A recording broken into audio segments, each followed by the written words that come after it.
ఏపీకి పెట్టుబడులను రప్పించడమే లక్ష్యంగా ఏపీ సీఎం చంద్రబాబు అమెరికా పర్యటన కొనసాగుతోంది. జన్మభూమి పిలుస్తోంది రండి, పెట్టుబడులతో కర్దలి రండి అంటూ అమెరికాలో ప్రవాసాంధ్రులకు పిలుపునిచ్చారు చంద్రబాబు. పెట్టుబడులతో పాటు ఏపీలో ఉద్యోగాల కల్పన లక్ష్యంగా ఇప్పటికే అనేక సంస్థలతో కీలక ఒప్పందాలు జరిగాయి. తాజాగా డాలస్ చేరుకున్న చంద్రబాబుకు ప్రవాసాంధ్రులు ఘన స్వాగతం పలికారు. ఆటా ఉంది, ఇంకా కొన్ని ఆర్గనైజేషన్స్ ఎప్పటి నుంచో పనిచేస్తున్నాయి.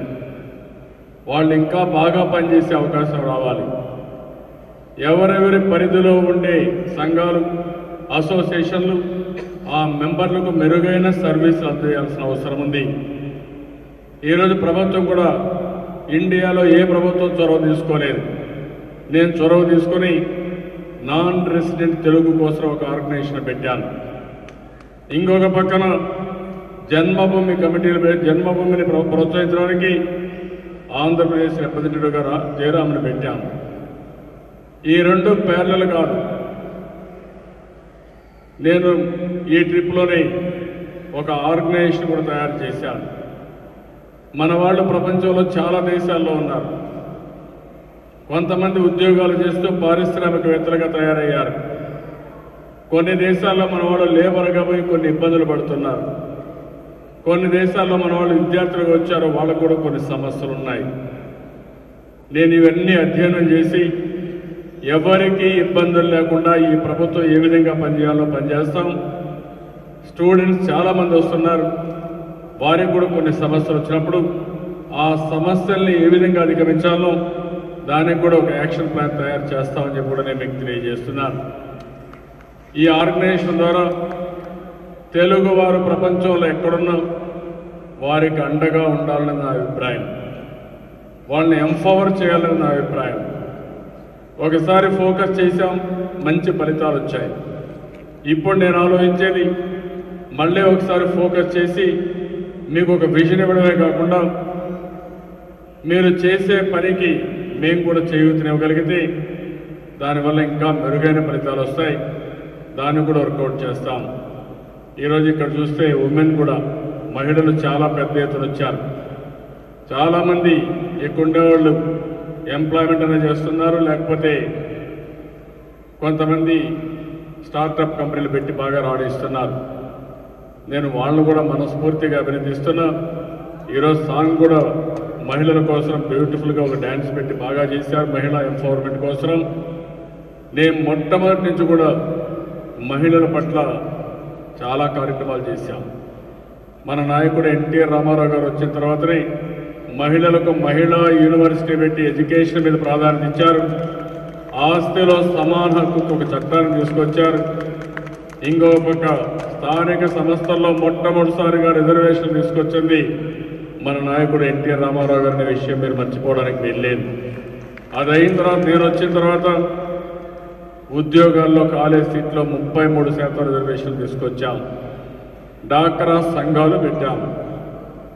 అదే మరి నేను పెట్టిన రిజర్వేషన్ల వల్ల పెద్ద ఎత్తున ఐటీ ఉద్యోగాలు వచ్చాయి. ఈరోజు ఐటీ కంపెనీలకు పోతే 40, 50, 60% కూడా మహిళలే పనిచేసే పరిస్థితికి వచ్చారు. దీనివల్ల చాలా సామాజిక సమస్యలు పరిష్కారమైనాయి. అంత మునుపు డౌరీ అడిగేవాళ్ళు. ఇప్పుడు బాగా చదువుకున్న పిల్లలకి ఆడపిల్లలు డౌరీ ఇచ్చే పని లేదు. రాబోయే రోజుల్లో ఎవరైనా బాగా అమ్మాయిలు చదువుకుంటే మగవాళ్ళ రివర్స్ డౌరీ ఇచ్చి పెళ్లి చేసుకునే రోజులు కూడా దగ్గరనే ఉంటాయి. అలాంటి రోజులు రాబోతున్నాయి. ప్రతిభకి, నాలెడ్జ్కి ఆడ మగ అనే తేడా లేదు. రెండోది, నాలెడ్జ్కి పేదరికం అనేది అవరోధం కాదు.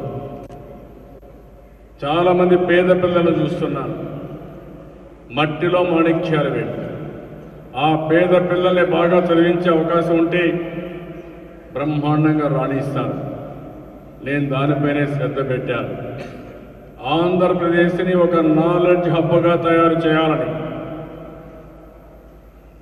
ఈరోజు ప్రపంచంలో ఉండే నాలెడ్జ్ అంతా కూడా అక్కడ అప్లికేషన్ చేసే పరిస్థితి రావాలని ఇండియాలో ఉండే అన్ని ఇన్స్టిట్యూషన్ తీసుకొస్తున్నాం. బైఫర్కేషన్ తర్వాత ఐఐటి కానీ, ఐఐఎం కానీ, ఐజర్ కానీ, ఎన్ఐటి కానీ, ట్రిపుల్ ఐటీ కానీ పెట్రోలియం యూనివర్సిటీ అన్ని యూనివర్సిటీలు వస్తున్నాయి, సెంట్రల్ యూనివర్సిటీ అన్నీ వస్తాయి. అదే మరి ప్రైవేట్ యూనివర్సిటీస్ యాక్ట్ తీసుకొచ్చారు. దేశంలో ఉండే బెస్ట్ యూనివర్సిటీస్ అన్నీ మన అమరావతి, విశాఖపట్నం, తిరుపతిలో వస్తున్నాయి. విట్ కానీ, ఎస్ఆర్ఎం కానీ, ఇవన్నీ మెయిన్ యూనివర్సిటీ, అమృత్ కానీ, అమేతి కానీ అన్నీ వస్తున్నాయి. ఇప్పుడు కేంద్ర ప్రభుత్వం కొంత నిబంధనలు ఉన్నాయి. ఏ విధంగా విదేశ యూనివర్సిటీ కూడా మన రాష్ట్రానికి తేవాలని ఆలోచిస్తున్నాను. మన వాళ్ళు వేరే దేశాలకు పోయే పని లేకుండా అవసరమైతే వేరే దేశాల నుంచి మన ప్రాంతానికి వచ్చి చదువుకోవాలనేది నా ఆలోచన. అలాంటి కార్యక్రమాలకు శ్రీకారం చుట్టాను. భవిష్యత్తులో కూడా నాలెడ్జ్కి చాలా ప్రాధాన్యత ఉంది. ఆ విషయం మీరు అందరూ గుర్తుపెట్టుకో. మీరే దానికి ఎగ్జాంపుల్. ఈరోజు బాగా చదువుకున్నారు, పట్టుదలతో వచ్చారు, స్కిల్ డెవలప్ చేశారు, ఒక విజన్తో ముందుకు పోయారు, బ్రహ్మాండమైన ఫలితాలు వచ్చాయి. నేను కూడా ఎప్పటికప్పుడు మీరు చూస్తే ఒక స్పష్టమైన ఆలోచనతో ఉంటాను. ఎక్కడిగా కూడా విజన్ తయారు చేసుకుంటాం. విజన్ తయారు చేసుకుని ఆ విజన్ కానీ అమలు చేయకపోతే ఫలితాలు రావు. విజన్ తయారు చేయడం ఎంత ముఖ్యమో దాన్ని అమలు చేసే ప్రాధాన్యత, సమర్థత కూడా అంతే ముఖ్యం. అప్పుడే మనం అనుకున్న లక్ష్యానికి చేరుకునే పరిస్థితి వస్తుంది. నేను చేసే ఈ కార్యక్రమంలో ఆంధ్రప్రదేశ్ని ఒక నాలెడ్జ్ హబ్గా తయారు చేస్తున్నప్పుడు మీ సహకారం చాలా అవసరం. ఆంధ్రప్రదేశ్ అభివృద్ధికి సీఎంగా తను ఎంత కష్టపడుతున్నారో అమెరికాలో ఉన్న చంద్రబాబు వివరిస్తున్నారు.